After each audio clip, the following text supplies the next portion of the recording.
The pandemic is accelerating. It took 67 days from the first reported case to reach the first 100,000 cases. 11 days for the second 100,000 cases. And just 4 days for the third 100,000 cases. The UN is calling for a global ceasefire to allow the world to focus on the fight against the pandemic. That's as Syria has now confirmed its first case. Humanitarian groups say a major outbreak in the war-torn country would be particularly catastrophic. Women and children, people with disabilities, the marginalized and displaced pay the highest price. They are also at the highest risk of suffering devastating losses from COVID-19. Let's not forget that in war-ravaged countries, health systems have collapsed. Health professionals, already few in number, have often been targeted. Refugees and others displaced by violent conflict are doubly vulnerable. The fury of the virus illustrates the folly of war. That is why today I am calling for an immediate global ceasefire in all corners of the world. It is time to put armed conflict on lockdown and focus together on the true fight of our lives. Zimbabwe has reported the first death of a coronavirus patient after confirming its first cases this past weekend. The government has closed schools and banned large gatherings, but there are concerns over the country's ability to handle an outbreak.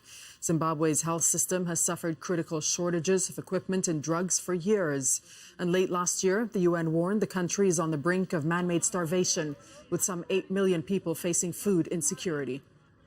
South Africa's president has announced a nationwide lockdown for 21 days from Thursday. The army will be deployed to enforce the restrictions.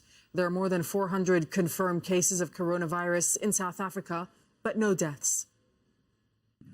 This is a decisive measure to save lives of South Africans from infection and save the lives of hundreds of thousands of our people.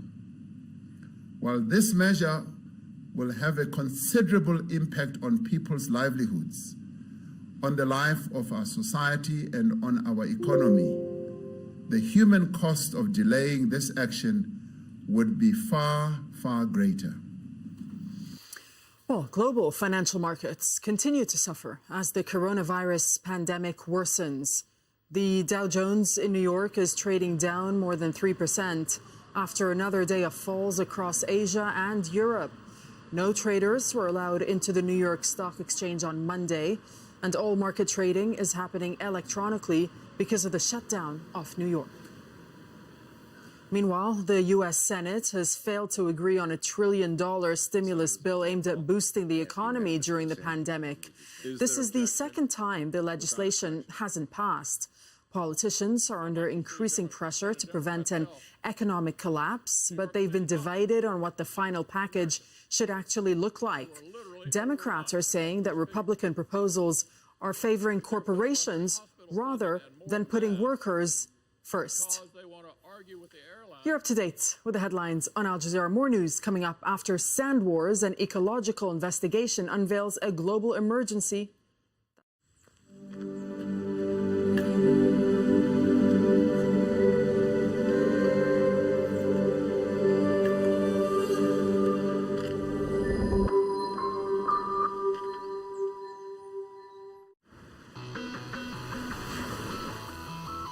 We bought the house about 2 years ago, hoping that we would be able to retire here. But from here, you could see how much sand we've lost underneath the house.